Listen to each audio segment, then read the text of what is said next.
Hello students, इस video में हम रिवाइज करेंगे सीबीएसई टर्म 1 का chapter number 2 that is solution. इस चैप्टर में 4 टॉपिक्स हैं जो कि इस तरह हैं।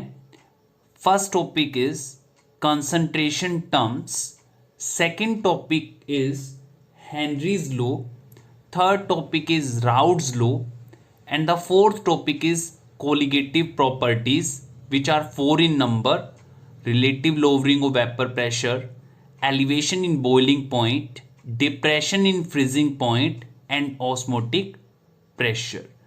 So let's start. तो सबसे पहले कंसंट्रेशन टर्म्स को डिस्कस करते हैं। कंसंट्रेशन टर्म्स यूज होती हैं to express the amount of solute. So the first concentration term is percentage.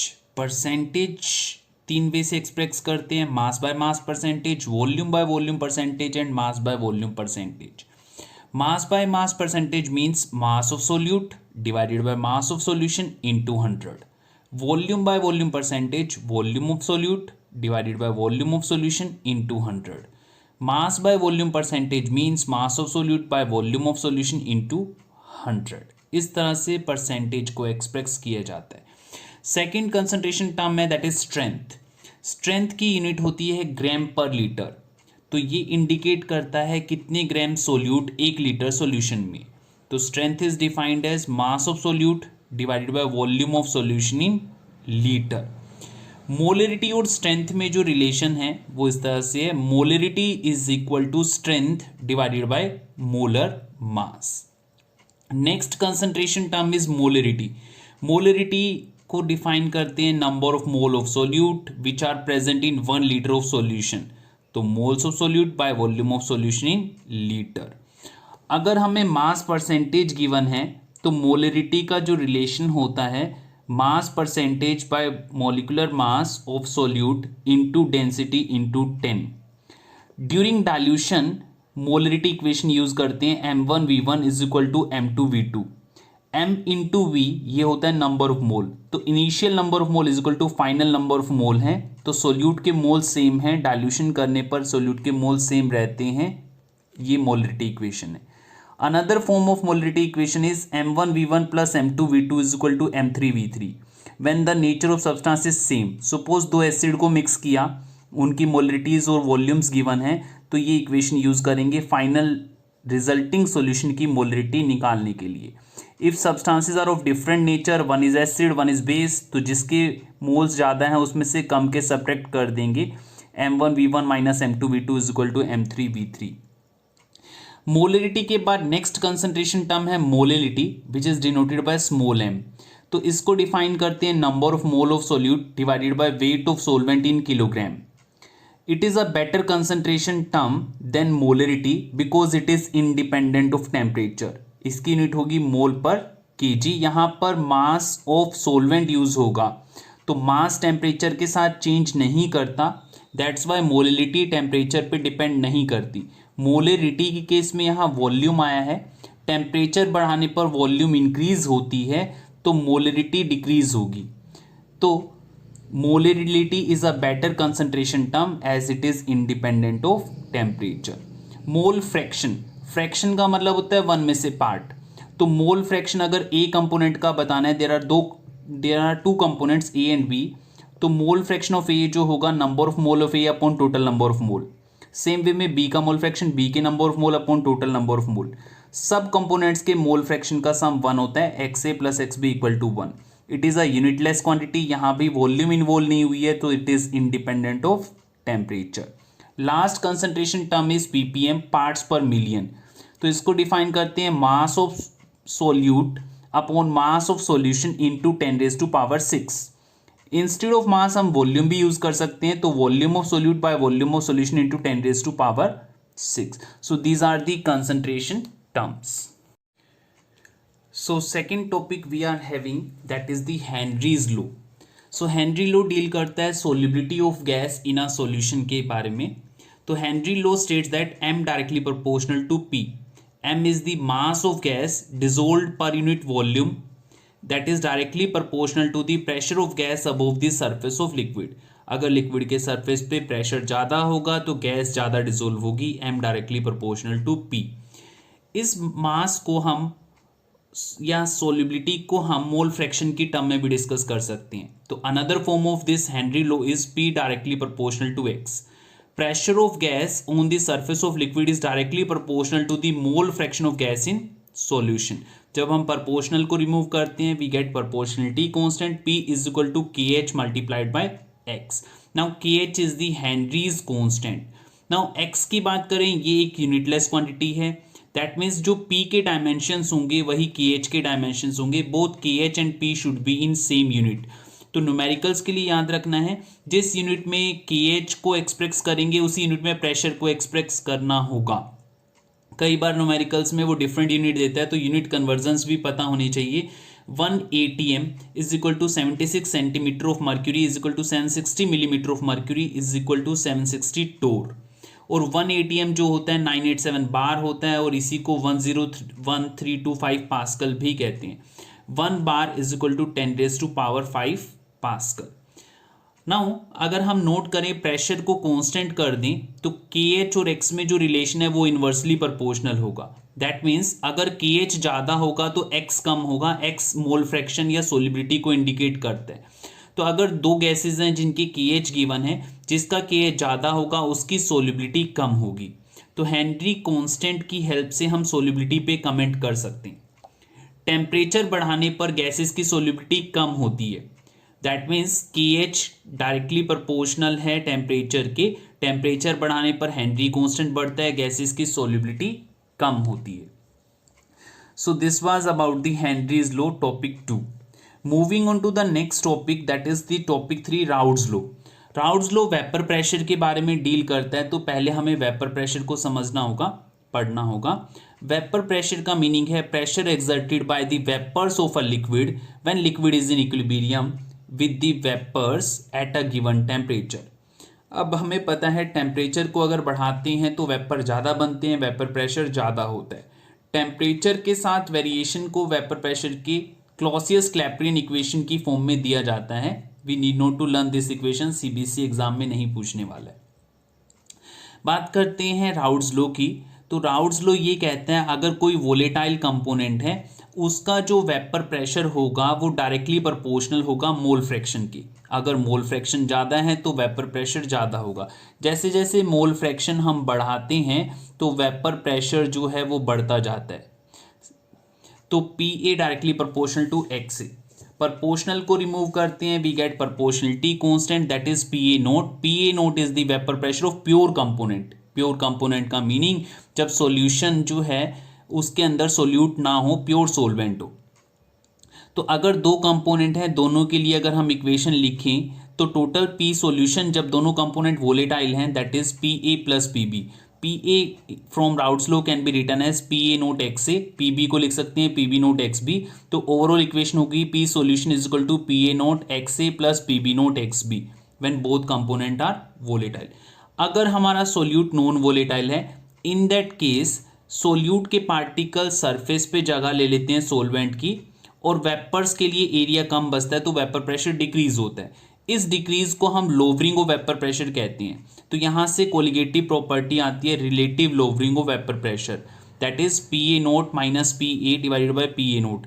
PA naught है pure vapour pressure of pure component, PA solution का है, PA नोट प्योर कंपोनेंट का है, is equal to XB मतलब relative lowering of mole fraction, वो mole relative lowering of vapour pressure वो equal होती है मोल फ्रैक्शन ऑफ सोल्यूट के। XB can be written as NB upon NA plus NB। Dilute solution के लिए NB को neglect कर देंगे तो इक्वेशन बन जाएगी NB upon NA। Number of मोल के फॉर्मूले को ओपन कर देंगे given mass by molar mass, solvent के लिए गिवन मास बाय मोलर मास। तो ये relative lowering of vapour pressure हो जाएगा। नेक्स्ट जो टॉपिक है, जो सॉल्यूशन राउल्ट्स लॉ को ओबे करता है such solution is known as ideal solution which obey Raoult's law under all condition of temperature and pressure.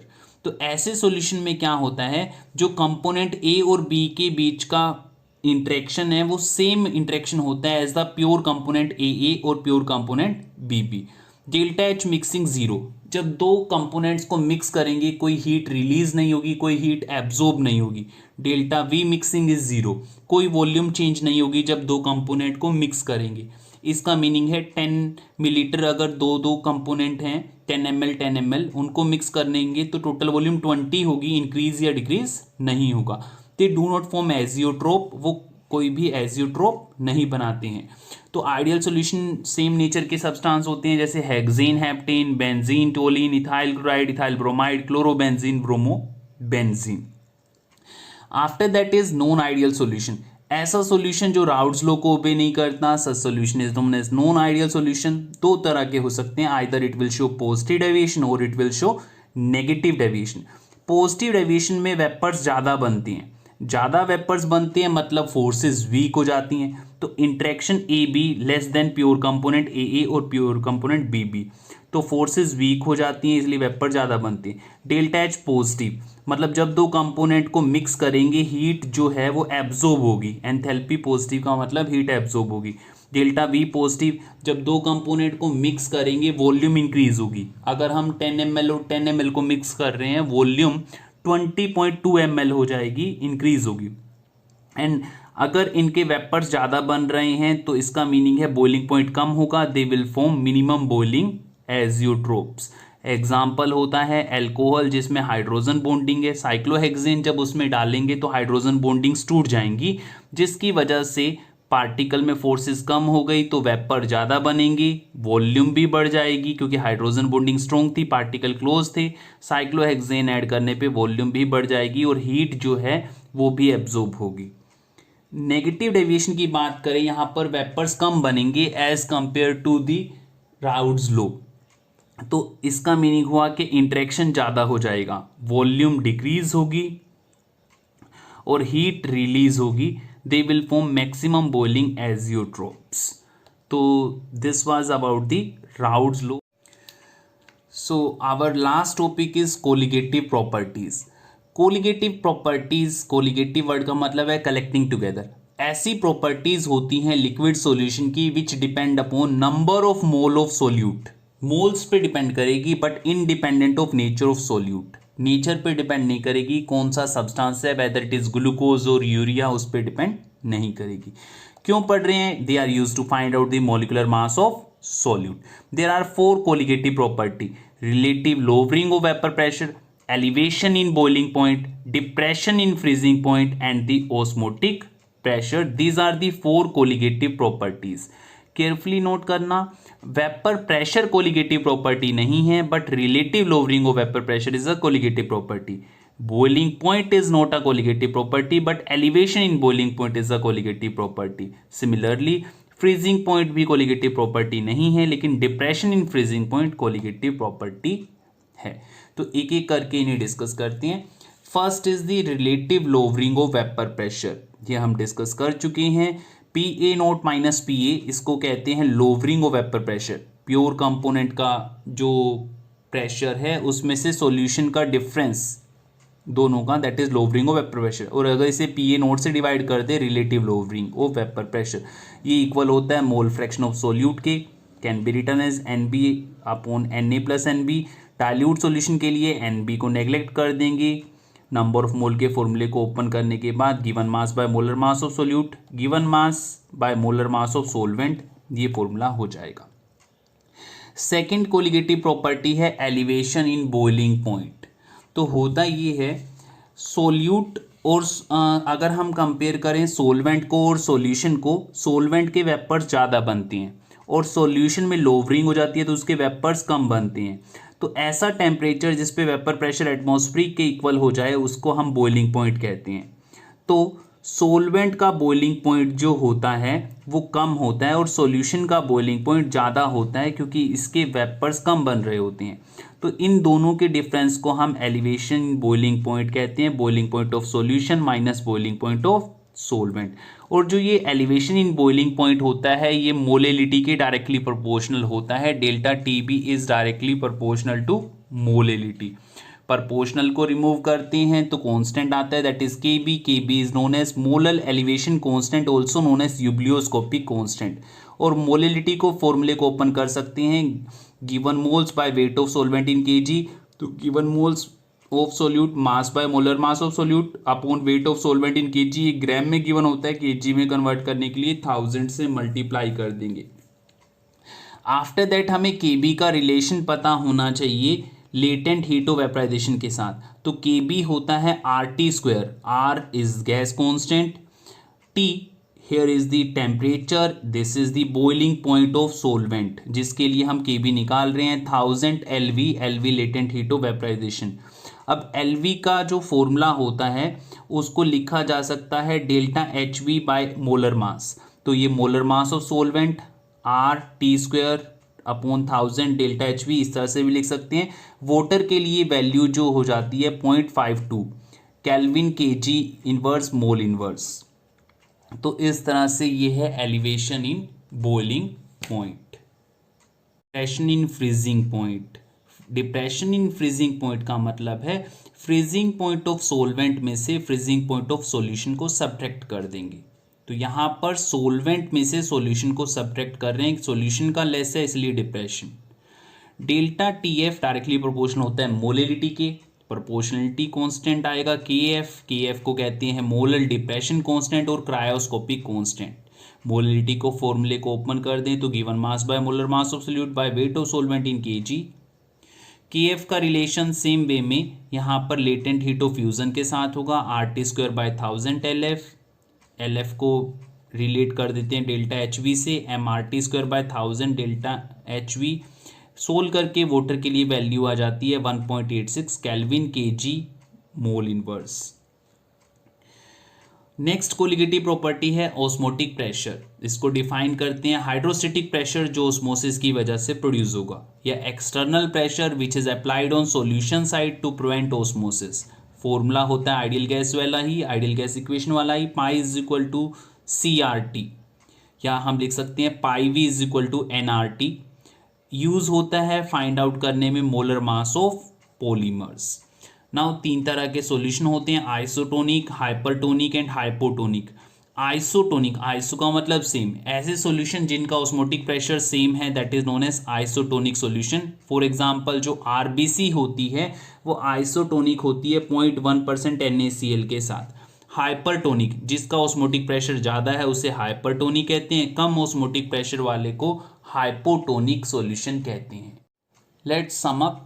Colligative property depend करती है नंबर ऑफ पार्टिकल्स पर. अगर पार्टिकल ज़्यादा होंगे कोलिगेटिव प्रॉपर्टी की वैल्यू ज़्यादा होगी. डायरेक्टली प्रोपोर्शनल कंसंट्रेशन के और इनवर्सली प्रोपोर्शनल होती है मोलर मास की. कोलिगेटिव प्रॉपर्टी इलेक्ट्रोलाइट की ज़्यादा होती है as compare to non electrolyte. Electrolyte जो है वो आयंस में टूट जाएगा तो ज़्यादा नंबर ऑफ पार्टिकल होंगे, इसीलिए कोलिगेटिव प्रॉपर्टी की वैल्यू ज़्यादा होगी. Relative lowering of vapour pressure, उसको मेजर करने के लिए जो इंस्ट्रूमेंट है ओस्टवाल्ड वॉकर प्रोसेस से मेजर किया जाता है. ओस्मोटिक प्रेशर को मेजर करते हैं बार्कले हार्टले प्रोसेस से. डिप्रेशन फ्रीजिंग पॉइंट को मेजर करते हैं रास्ट मेथड से. इसमें कैम्फर यूज होता है क्योंकि कैम्फर का जो मोलर डिप्रेशन कांस्टेंट या क्रायोस्कोपिक कांस्टेंट है वो मैक्सिमम होता है. So this was all about chapter solution. I hope you will work hard and score good marks. All the best for your exams. Thank you.